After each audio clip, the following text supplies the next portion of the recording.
Welcome to the Riverbend Awareness Project. The views and opinions expressed in this podcast episode are solely those of the individuals participating and do not necessarily reflect the views or opinions of Riverbend Media Group or the Riverbend Awareness Project, its affiliates, or its employees. It is important to note that the discussion presented is for informational purposes only and should not be construed as medical advice. Listeners are encouraged to consult with qualified healthcare professionals for any medical concerns or decisions. The Riverbend Awareness Project is a product of Riverbend Media Group. Hi, welcome to the Riverbend Awareness Project. This month we are talking about seasonal affective disorder. We have Zach Warren here from Pearl Health to talk to us about it. We'll let him introduce himself really quick and then we'll get started. Yeah, well, thanks so much for having me. I appreciate the opportunity to talk about things that are important to me in my professional work. I've been doing mental health work in East Idaho for over 20 years, and I've certainly seen the impact of seasonal affective disorder in our community, and really any chance we get to talk about these types of things I think is important. So grateful for the conversation and the invitation. Thanks for coming. I'm definitely, the other day it was yesterday, snow came. Someone was like, "It's snowing," and I'm like, I'm not ready. Not ready for the dark winter time. They're so long. Yeah. So, but yeah, it's good.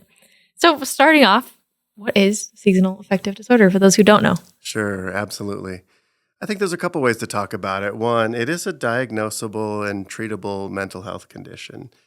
And one way to think about it is it's really important to put it in the context of changing of the seasons. It's in the title, it's in the name of the disorder, and it usually shows up around this time of year. And so as people experience less and less sunshine, more and more darkness, we start to see the impact. And it's really important to understand it's something that is unique from depression and anxiety, and tying it to a several year span in which you're sleeping more, you're feeling kind of heavy, lethargic, and you don't really have the same interest in the activities that you usually do.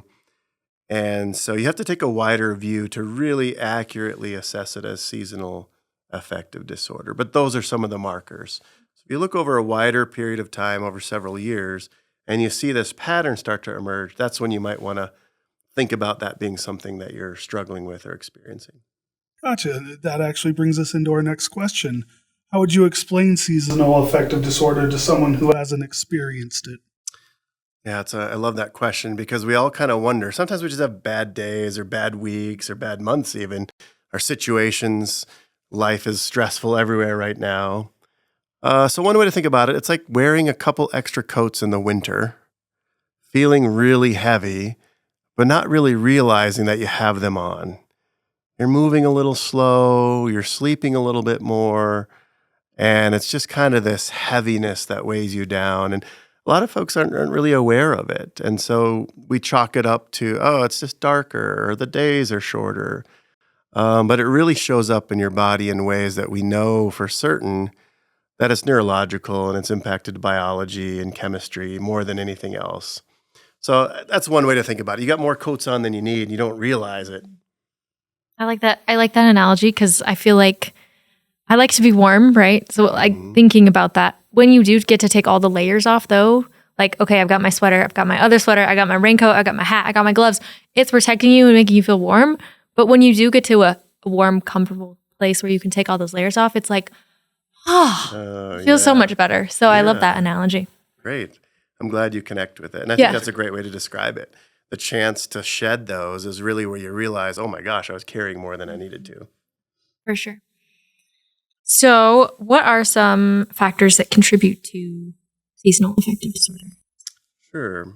And I alluded to it earlier. One of the biggest ones is the reduced exposure to sunlight. What that does for us and our neurochemistry is so significant.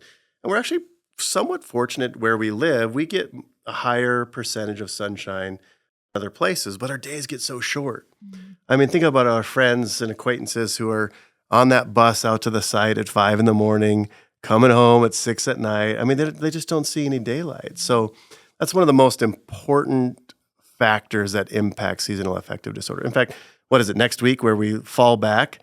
Yep. Many of us will go to work and it's dark. we'll leave and it's dark. And so that lack of sun exposure is significant. I also don't have any windows in my office. So I'm like, no. I could be sunny outside. I don't know. I usually go on my lunch break and I was sitting in my car today because I had to be fast to get back from my lunch break. But usually I'll go over to the park and either sit in my car if it's cold outside or kind of walk around after I've eaten my lunch so that I can get some outdoor and sunshine.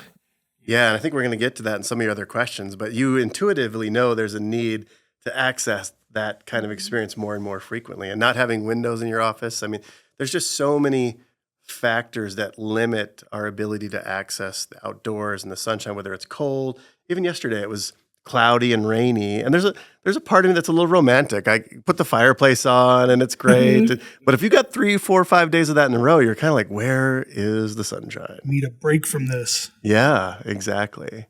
So I would say that's the number one significant factor because it impacts you both just kind of in a natural way, but also in a neurological way that we're just really starting to discover brain chemistry in new ways, and the impact of sunlight, the impact on melatonin, sleep cycles is really significant in the winter for Idahoans especially. Who are the people that are at risk more so for developing seasonal affective disorder? Yeah, that's a great question because it kind of feels like all of us are susceptible to it. I think there's 2 or 3 major factors that I would highlight. One, if a person is already experiencing some type of mood disorder or mental health issue, that things like this will exacerbate it. Maybe they're already getting treatment or on medication and feeling like they're in a good place. Boom, those dark days come along, clouds roll in, and it has a more dramatic effect. 2, I think in general, people who are less connected to their community, isolation is a significant factor. And we're not getting out to parks. We're not getting out and going to a Live After 5. We're not engaging in our community in the same way that we do throughout those short summer months where we're all out playing, fishing, doing whatever it is that we love. And then boom, all of a sudden the weather turns. And we can all feel it. Early, mid-October, if you've lived here long enough, you know, here it comes, and that early snowfall and whatever. And so I think isolation is a big part of it as well. We're also seeing it probably more with young people where they're very comfortable and incredibly, what's the right word I want to use? Skilled in the digital landscape. They may not realize the impact of that as a form of isolation. There's a sense of connectedness, but it really isn't the same as sitting with someone at a park, getting the sun on your face, dogs are barking in the background. And so those are 3, what I would say is pretty significant risk factors. An area that I would add, I didn't think about this until just now, so thanks for letting me kind of riff. I think particularly in Idaho, in a community where we really value rugged individualism, and that's something that I think brings a lot to our community and is to be celebrated.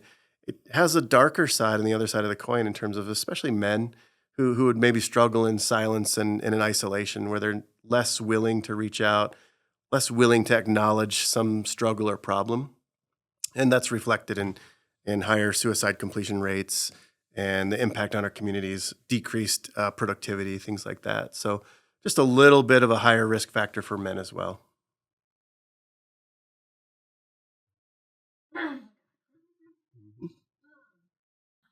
I just think about that too, like, man, but I do still sometimes struggle with the idea of like reaching out for help. Like I will, Sure, but it doesn't. That was a generalization for sure. You're good. No, I mean, I get that. Like there is that idea, but that idea of being independent and, like you can still be independent and ask for help. Yeah. Like I think that's a good balance to have. Like you can still be an independent person, but we all are part of communities. And when someone asks you for help, like, of course, you don't think less of them. You're like, oh, yeah, of course I'm going to help you. I would love to. Like, I'm glad you asked. But then when it comes around for me asking for help, it's like, oh, yeah. I don't want to bug them. You know, I'll be fine. I can do it on my own. And so not that I always do. But yeah, so I appreciate it when I have asked for help and people have helps, because then it's easier, I feel like, the next time to reach out again. Yeah. Can I speak to that? Yes, of course. Bit? Yes. I really appreciate you pointing that out. And I think there's two different ways I would consider going with it. One, the larger context that we've seen in the mental health space post-COVID, and that here in Idaho Falls, I think generally speaking, we had a limited impact, right, than other communities where it was way more severe. For sure. And yet there was still an impact. And one of the things that we are still seeing in the clinic today is the fallout of the isolation and the limited access to community. It's been years, but I think there's still trickle-down effect in students in the classroom, and being willing to put yourself in that space. And so one of the things I've tried to share in my practice and with our staff at the clinic, asking for help can be one of the greatest gifts that you can give someone else. You're saying, I trust you with my whole being to help me in this time of need. And it can be a real gift, but we often don't ask because we're afraid to be a burden. And that's a pretty common struggle that people have. I don't want to step on toes. I don't want to burden somebody else, but it usually ends up being a beautiful gift. Thank you. Mm-hmm. So, switching back more to, I guess, the specific topic of Sure. SAD, seasonal affective disorder. How is it diagnosed? And then when should someone be like, oh, okay, I need to get professional help with this? Sure. Yeah, it's really important to understand, and I value the digital age where there's access to information and often misinformation. So the TikTok diagnosis is not a proper diagnosis. So there really needs to be a clinical assessment in which we're looking at, as I alluded to earlier, that broader, is this a couple years? Do we have a pattern of this seasonal mood impact?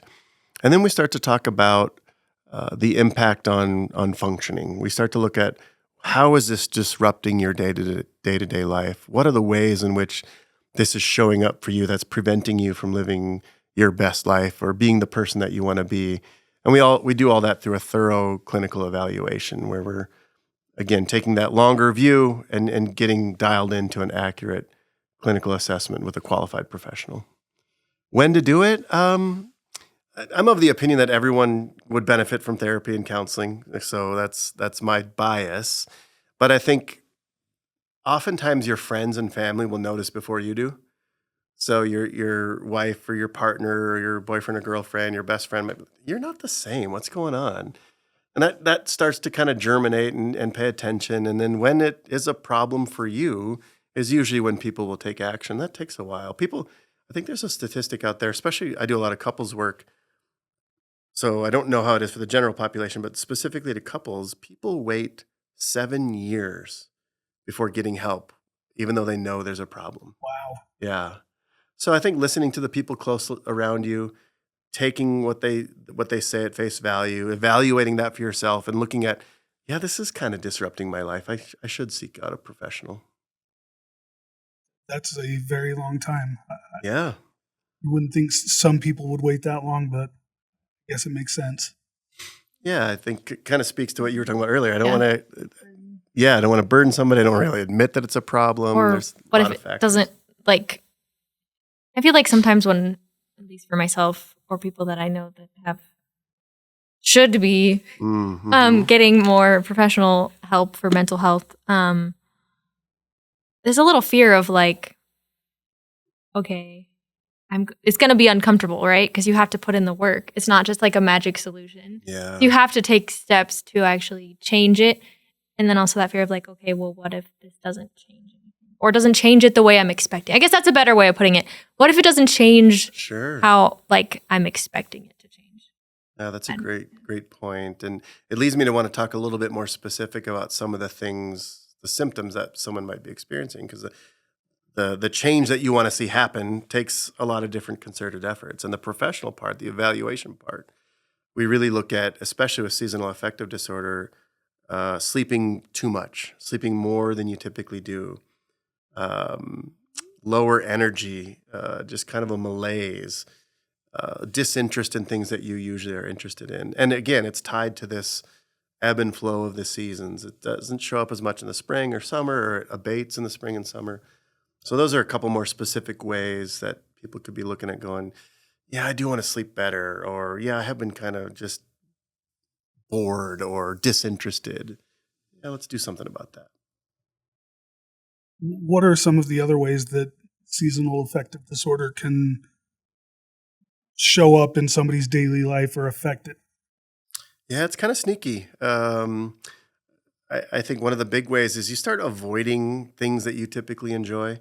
Maybe you get an invitation to a Halloween party next week and you're like, I don't really feel like going. Or you're volunteering somewhere and you call out and you kind of blow it off for a month. So it's not some big blaring obvious thing. It's just kind of snowballs into this. And then all of a sudden you're looking around and you go, it's been 3 months since I went out with my buddies and had a beer or whatever it is. So I think those are some big things. I think mood impact, you're just, irritability isn't quite as much. I was going to go there, but it's more of just you're down. And people, when, again, your friends, family, close ones can really help you with this. And like, you're just not as chipper as you usually are. You're not as engaged in the conversation or the dialogue. So I think those are the ways that I would really point to and go, that's probably a early sign, early indicator. Mentally absorbing all this stuff. We kind of touched on this a little bit already, but how can you kind of distinguish between regular short-term sadness, right? Because we all have our ups and downs of being happy and sad, whatever is happening in our life, versus seasonal affective disorder. Yeah, I think that's good to point out. I think, we all experience a little bit of that in the winter. It's that shift from getting out and playing to being isolated. Maybe we're cooped up or feeling, and that's normal. But what we're looking at is for longer periods of time, at least 2 weeks. And again, if you take that longer view, this is happening year over year. And those symptoms are showing up pretty consistently and regularly. You're not engaging the way that you would like to. That's when you start to be concerned that it's becoming more chronic, if you will, a little bit more intense. And that is when it starts to move from a place of, it's just winter to there might be something else going on here. And by seeking out professional help early, we really, really love the idea of early intervention. That gives you the best shot at preventing it from moving into a clinical depression space or something even worse. Yeah. Which takes us to our next question. How does seasonal affective disorder overlap or differ from other mental health conditions like depression or anxiety? Yeah. I think that's important because I think a lot of folks don't know that clinical depression shows up on a spectrum from severe to mild. So seasonal affective disorder is a subtype of depressive disorders. And again, it's marked by that changing of the seasons. So you're taking that longer view, and that's just an important indicator.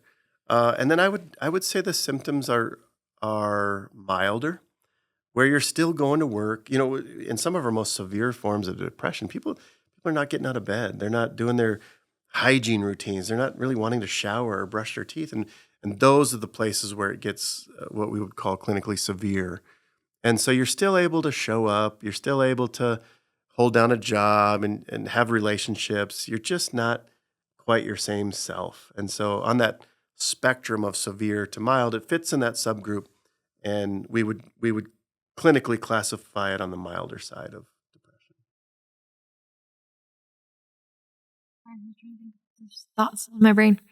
I can add to it if you want to keep thinking. Go for it. Yeah, no, keep talking. Kind of a cousin of depression is anxiety, and that can show up too. And so the two are very often diagnosed together. And anxiety in seasonal affective disorder can look a little bit more like restlessness, irritability, just kind of more crabby. And I think we'll get to this earlier about distinguishing the two different types of seasonal affective disorder. But that then is where someone's a little more irritable and they can't sit still and they're just a little bit like, I got to get out of here. And so it's a way of the body coping with this feeling of being cooped up or in quicksand that then leads to this almost panicked sense of I can't make it through this kind of experience.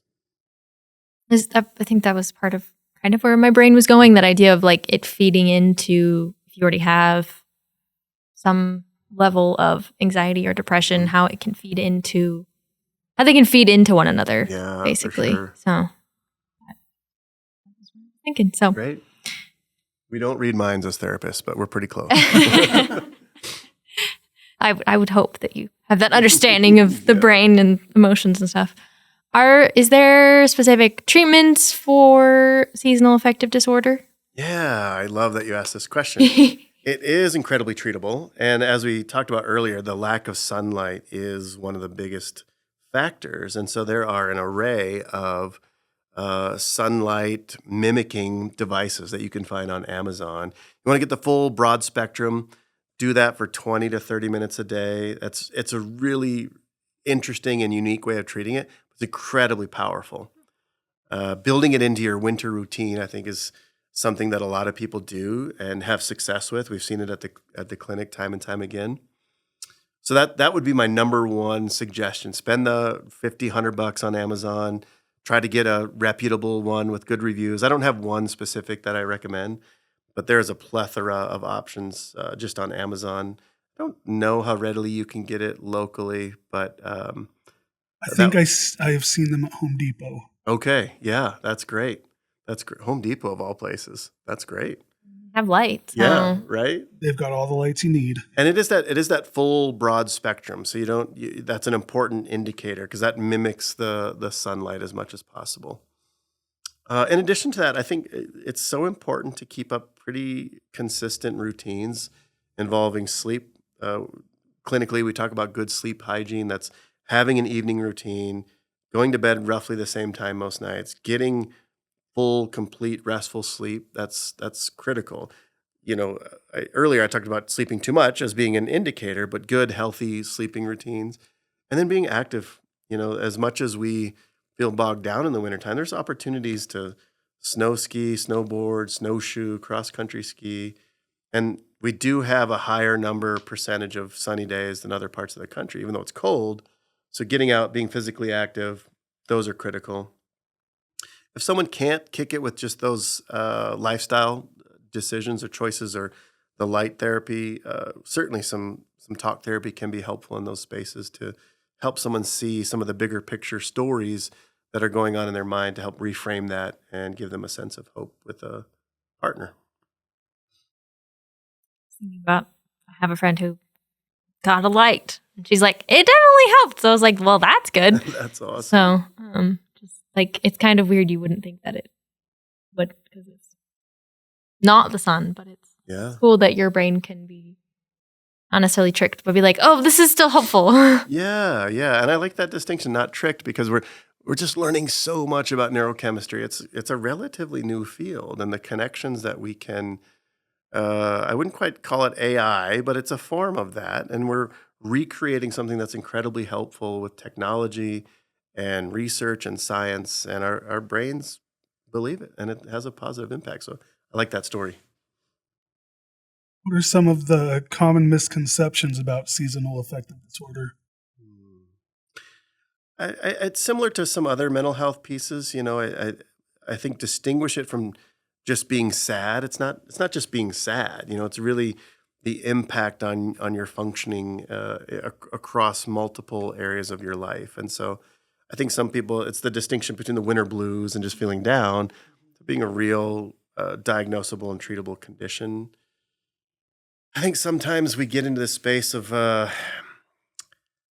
unintentionally and with all well-intended effort, just telling people to kind of suck it up and toughen up. And it is not for a lack of effort. It's neurochemistry and it's biology. And those are real things going on in our brain that have a impact that results in seasonal affective disorder.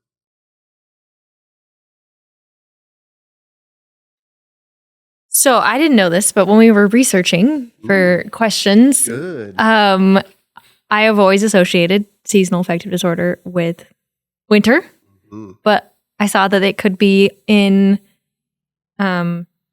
spring and summer also. So could you speak to that a little bit? Yeah, it's far less common, but you're right. It is diagnosed and treatable. I think one of the big distinctions is with the fall and winter, you get more of the low mood, wanting to sleep more, slowing down, lethargic. When you experience it in the spring and summer, it's actually kind of flipped. You become a little bit more what we would call hypomanic and irritable, and you're sleeping less. And so, again, it's all impacted by neurochemistry, changing of the seasons. More light often brings out a more vibrant, and if it goes too far, then you get more of that crabby, irritable. Not sleeping enough. Yeah, yeah. Those are the best days ever. No. I found I would just a plug for good sleep. It's really, really critical. And I found a device called a Nod Pod.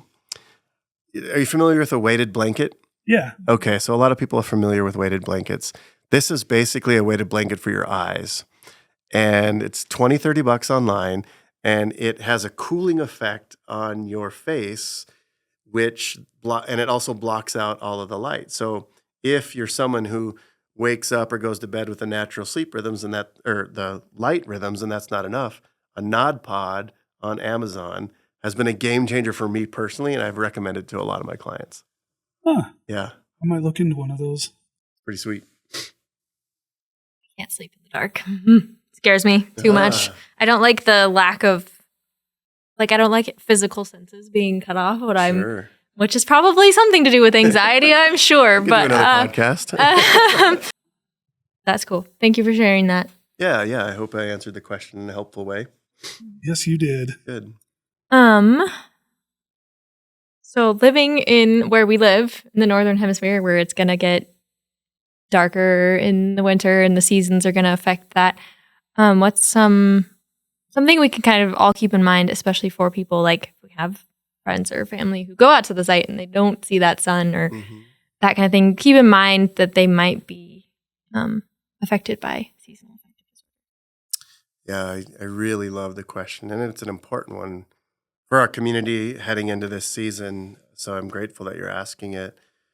I think it just starts with kind of being mindful that it could be going on for yourself or someone you care about, that it's a reality in our community, and then making choices. There's so many things pulling at our attention in today's world, and just a simple invitation on a weekend, get out. The weather's going to be bright and sunny. That's when you hit the sweet spot. If the week's gray and the weekend's sunny, get out and Go be do intentional something. about that. I think checking in with your friends and family more frequently, whether it's a text saying I'm thinking about you, the invitation to play. I said earlier, community is a big antidote, and that I think doubly in the winter where the days are long. They're out at the bus, they're out of the site, coming out, they're exhausted, and just a little bit of respite on a weekend can be a great way to revitalize for the week ahead. Get out to a craft fair. There you go. Yes. There's so many of those in this fall and the winter. So true. Yes. They fill all those old buildings with these different fairs and things like that. Yeah. It's a great idea. Is there anything we didn't talk about or ask that you missed and you're like, I wanted to talk about this? Not yet, but I'm looking at my notes too. I think I would add, in terms of being intentional in the winter, keeping your blinds open. Oh, come on now. Kind of a simple thing, but especially in those afternoons when you do get the sun, that can be a really easy way to make an impact. Continuing to movement's big, and planning those and building those into your lifestyle and your schedule. I think it's easy to get. Inertia is real, right? From physics, we know this. And we slow down in the winter. We all gain our 15 pounds. It's kind of like a evolutionary or whatever kind of thing, but it's real. And so being mindful of being proactive on those little things, I think can be really helpful. And I cannot stress enough the willingness to seek help when it gets to be too much. At Pearl Health Clinic, I've got 40 or 50 colleagues who would be happy to walk with someone through these journeys and give insight and provide support. insurance carriers don't love to pay for seasonal affective disorder, but that's a whole nother conversation on a whole nother podcast. But we can find ways to make it work. And so just don't hesitate to seek out help when you feel like you need it or you see someone who you think needs it too. Good to know. Great. Thank you so much for coming in today. And Sure. sharing your knowledge and your time with us. And I have a lot to think about in my own prep for winter sleep. Good. I need to get better at that and, throwing some more movement in there because I used to be good at that. And now I'm kind of slow. I'm like, I Easy to do. need to get back in that. And it does make a difference. For sure. Great. Yeah. Happy to be here. Appreciate the invitation. Thank you. Yeah. Thank you for joining us on the Riverbend Awareness Project. You can find episodes wherever you get podcasts. See you next time.